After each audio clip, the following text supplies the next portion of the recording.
Evelyn to Phil, January 25th, 1943, 11 a.m. My sweet angel, your letter of the 22nd arrived today and more than made up for your failure to remember our 22nd month. You say you don't know how long you will remain at Lockburn, yet on the phone yesterday you said you thought it would be a while longer. What makes you say this? Saturday was uneventful for me, except for my period. I stayed in bed all day, or I should say as long as Adele permitted. Sunday dawned bright and sunny and rather warm. I arose, page 2, early and took Adele out. Mrs. Breslow chanced to see me and came running over, and Helen followed her. I told them there was nothing to see as Adele was completely covered. They, however, did not agree with me. They thought she was beautiful, and you should have heard the oohs and ahs. I wheeled the carriage around to Franklin Street to visit Fay and learn whether Elsie had had her baby. Nothing doing yet. Fay said she and Elsie couldn't get over how pretty Adele is. Next, I stopped at Anna Cohen's. She, too, was all compliments. Page 3. When I came in through the driveway, Mrs. Orleans took a peek. More compliments. Mr. Fromer came in to watch me feed her and thinks she's a doll. Harry and Goldie, in the meantime, went to the store for film. By the time we were ready to take the pictures, the sun had disappeared, so I'm not counting on anything. I took the pictures of Adele in the bedroom without sunlight. The poses were adorable, so if they do come out, they'll be very nice. Jack N. called and said he would be up for supper. Gloria had a girlfriend. She wasn't pretty here for supper, too. Page 4. Supper was very enjoyable, especially watching Jack unwrap all the papers in search of a gift. I gave $5, Harry gave $2, Jack gave $2 and Mom $1. He was very touched and said something about framing this $10 with Phil's letter. After supper, I spent most of the evening dancing with Jack. It was the first evening I actually enjoyed in a long time. When you called and I heard your beloved voice once more, I was so full I was almost at a loss for words. I love you oh so very much. Page 5, 4:30 p.m. Phil, I'm broken-hearted. Nick fell off a ladder at work, 20 feet, and has been given but 1 hour to live. My mom and pop were up to the hospital and did not recognize him. That's how swollen he looked. I never knew or had anyone quite as close in such a predicament, and I can't tell you how much it has affected me. The poor guy doesn't deserve to die that way. He spoke to the folks, but they said it didn't sound like Nick. My mom was so dazed. Page 6, she can't even talk. I've been calling the hospital at various intervals, and the nurse attending him says he's swollen to almost double his size, and his temperature is going up steadily. He's getting something to ease the terrific pain. It's more than an hour, but I doubt if he'll last through the night. I can't for the life of me get over it.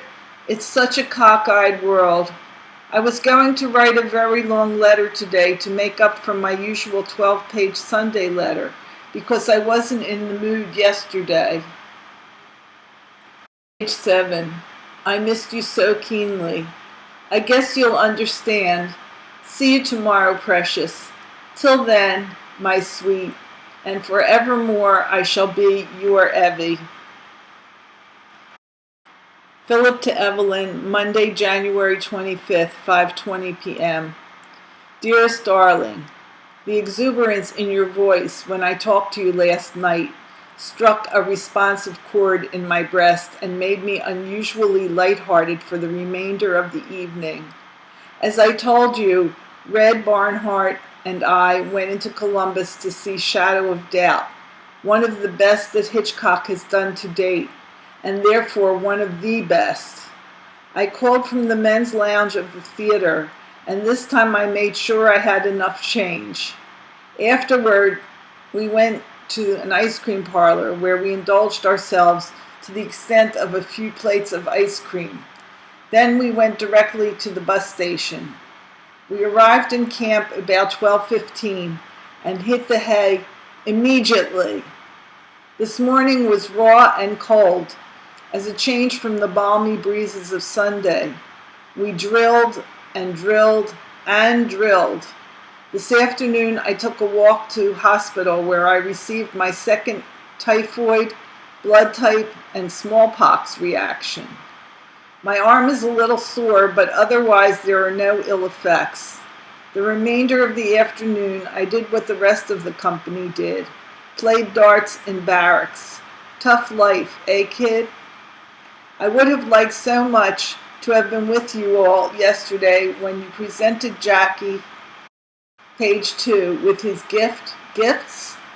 He thanked me for some gift or other, and I still don't know if he meant our part of the $10 or if you bought him something. I expect to know the answer from your next letter, Chippy. Incidentally, the mail was held up today, and I am expecting 2 letters tomorrow. Tomorrow is KP Day for me, which is the same thing as saying a blue day for me. But your letters can go a long way toward dispelling the gloom. I wonder if you were as relieved as I when I heard you came through, baby. Honestly, I was beginning to worry about it. It wouldn't be fair to you, sweet, to burden you again so soon after your recent trial, and I'm delighted nothing happened. At least there is one potential source of worry eliminated for a while, at least until the next time I'm home. It may be a long while, sweetheart, but after all's said and done, there's no place like home. I'll testify to that. Chippy, I miss you so much that I could never begin to tell you the extent of my longing. I yearn to hold your sweet self close to me and know you again the ecstasy of your caress. Adele is a sweet dream. I long to recapture it, and her. I love you both, my angels, and yearn for the day to come when I can again be the devoted husband and doting father. My love to all, from your Phil. Letter from Phil's friend, Sam Trachtenberg. Supply Detachment, Supply Division, Section Number 1, SC, Camp Butner, North Carolina, January 25th, 1943. Dear Phil, received your most welcomed letter and was very glad to hear from you. First, let me congratulate you on the arrival of your daughter, and I wish all of you lots of luck. I was home on a 3-day pass last week and spoke to Evelyn on the phone. She and the baby are fine and everything is okay. I brought Edna back to Durham with me, and I am now getting a taste of real married life without interruption by the Army. We live in a nicely furnished room in Durham, which happens to be the closest town, and I am sure she can get a job on the post. We are not saving any money, but we can make ends meet, and as long as we are together, we shall be happy. I have a soft job in camp, and I am free after 4:30 every evening, and don't have to report back until 8 o'clock the next morning. I am a real civilian, except that I wear GI clothes, and I hope before long I shall discard them, as shall all the boys in the service. Maybe after the war is over and we forget our Army life, I shall. Page 2, concentrate on having an heir. Too bad they don't take into consideration your previous Army experience and give you a rating. After almost 2 years, I am still a private. I guess I am a bad boy. Did you know that the Army War Show broke up and the fellows are joining combat outfits and going across? Mitchell is now in England. He was a smart guy and went over the hill for almost a month instead of going on maneuvers last summer, so they really gave him the business. The only one I heard from was Harry Bolno, and that was some time ago, so at present I don't know where they are. I know you are a proud father, having such a swell child, and I must pay her a visit on my next trip home, which will be a furlough at Easter time. I hope your outfit is much better than the 29th, and that your talents will soon be rewarded. I guess I covered all the news from my first letter, so we'll close with the hope that before long hostilities will cease and we can resume our normal lives. Regards and lots of luck to you and yours, Sam.